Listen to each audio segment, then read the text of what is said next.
War in Sierra Leone began in the diamond fields of the country's eastern region. Alluvial diamonds were extracted manually, without industrial infrastructure. Mining was carried out by local residents and teenagers, often under coercion. The work required only shovels, metal sieves, and access to riverbeds. Control over these sites did not require advanced equipment or heavy investment. Even a small stone could carry significant international market value. Diamonds became a compact and highly efficient method of financing armed conflict. Sierra Leone, West Africa. The country possessed rich diamond deposits but weak state institutions. Infrastructure had deteriorated, and territorial control was limited. The National Army lacked equipment, coordination, and resources. Corruption further weakened oversight of natural resource extraction. In 1991, the Revolutionary United Front began an armed uprising. The RUF publicly framed its campaign as a fight against corruption. In practice, its primary objective became control over diamond-producing regions. Support and logistical backing entered from neighboring Liberia. Key fighting concentrated in the Kono district, a major mining area. To maintain control, systematic intimidation was employed. Villages were destroyed to eliminate resistance.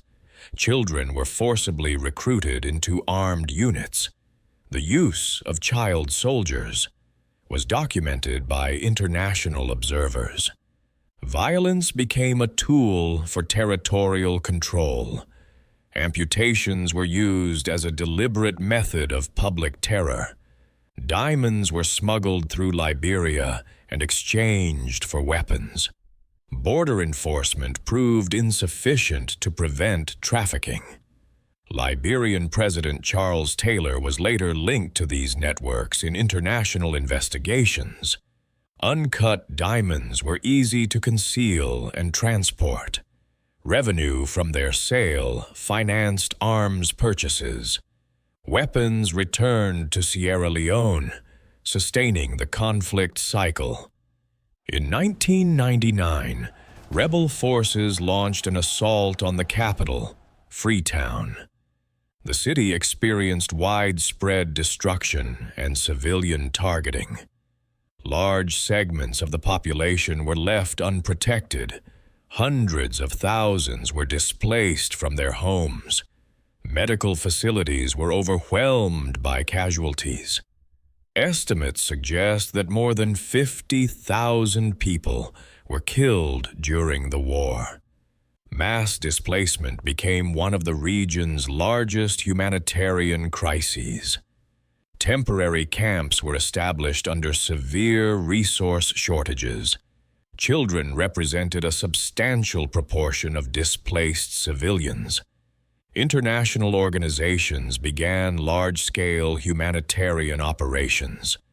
Despite the violence, diamond exports from the region did not fully stop. At the same time, diamonds continued to be sold in European retail markets. By this stage, their origin was rarely traceable.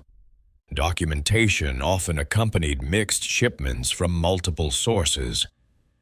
1999 marked the peak of violence in Sierra Leone. Armed conflict engulfed both mining regions and the capital. In 2000, the United Nations Security Council formally addressed the crisis.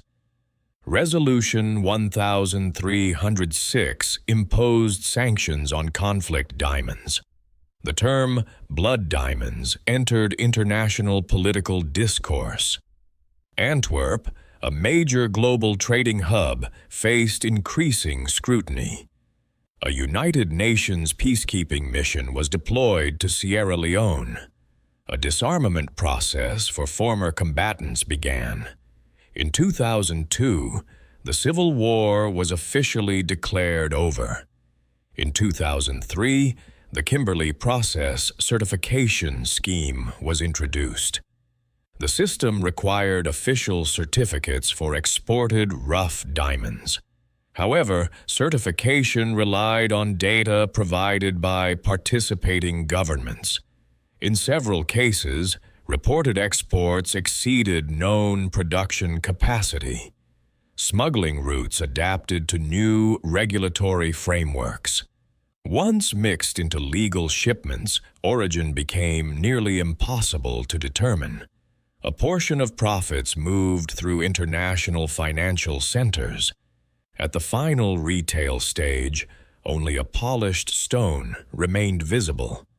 A special court for Sierra Leone was established. Charles Taylor was charged with war crimes and crimes against humanity. Witnesses, including survivors and former child soldiers, testified. In 2012, Taylor was found guilty. He was sentenced to 50 years in prison. Global diamond trade continued.